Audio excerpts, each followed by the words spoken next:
कर रहे हैं। जो शख्स अपने असासे छुपाए वो सादिक और अमीन नहीं रहता।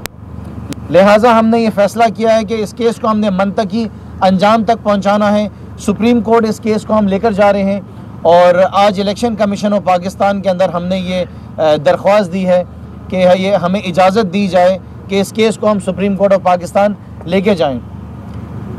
सवाल ये है कि पाकिस्तान तहरीक इंसाफ किस मैंडेट पे पाकिस्तान में आज इक़्तिदार के अंदर आई है। पाकिस्तान तहरीक इंसाफ को जो मैंडेट मिला है वो मैंडेट है कि पाकिस्तान से करप्शन का खात्मा करना है। जिन लोगों ने मुल्क का पैसा लूटा है उनको जेलों में डालना है और उसके साथ साथ लूटा हुआ पैसा जो है वो मुल्क में वापस लेकर आना है। ये जायदाद किस तरह बनी, ये दौलत किस तरह आई, ये असासे किस तरह ख़रीदे गए और वजूहात क्या है, किन वजूहात के बिना के ऊपर इन असासों को छुपाया गया।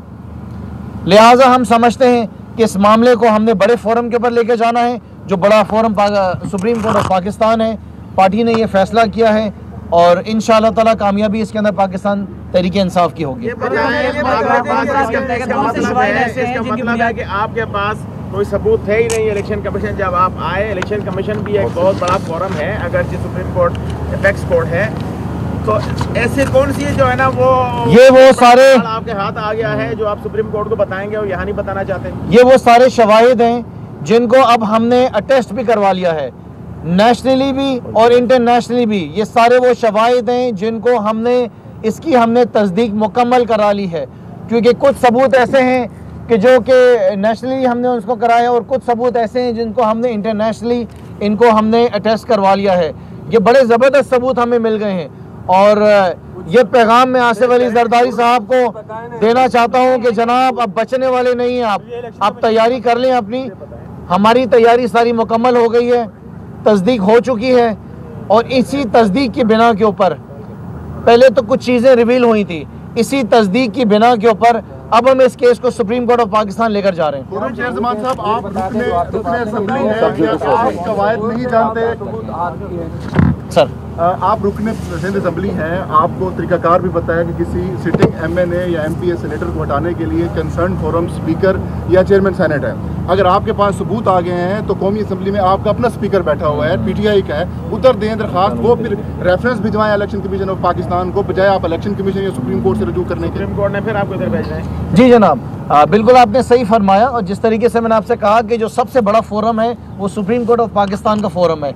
लिहाजा इन सारे शवाहिद के आने के बाद हमने ये फैसला किया है कि इन शवाहिद को लेकर हम सुप्रीम कोर्ट ऑफ पाकिस्तान जाएंगे, हम एक पिटीशन फाइल करेंगे और यहाँ पर भी जो आज हम आए इलेक्शन कमीशन ऑफ पाकिस्तान, इनसे भी हमने दरख्वास्त की और इन्होंने हमारी दरख्वास्त को एक्सेप्ट करा और उसी बुनियाद के ऊपर इस केस को अब हम सुप्रीम कोर्ट ऑफ पाकिस्तान लेकर जा रहे हैं।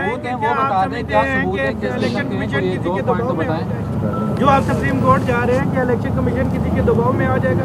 क्या ये समझते हैं क्योंकि सुप्रीम कोर्ट और इलेक्शन कमीशन में बेसिकली तो इलेक्शन कमीशन जो है वो इस रेफरेंस के लिए सही जगह नहीं। देखिए, कानून का एहतराम करते हुए और जो तरीकाकार है उसको फॉलो करते हुए ये बेहतर है कि हम इस केस को सुप्रीम कोर्ट में लेके जाएं। देखिए, मकसद क्या है? क्या मकसद यही है कि केस को 5 साल 10 साल तक हम इसको चलाते रहें, यहाँ पर हम पेशियाँ देते रहें?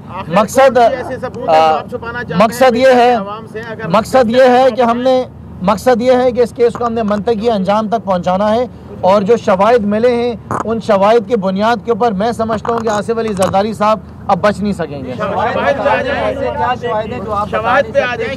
शवाहिद दे रहे जनाब, ये सारे शवाहिद हैं और ये सारे शवाहिद जो हैं ये सारे शवाहिद हम सुप्रीम कोर्ट ऑफ पाकिस्तान में जमा कराएंगे। थैंक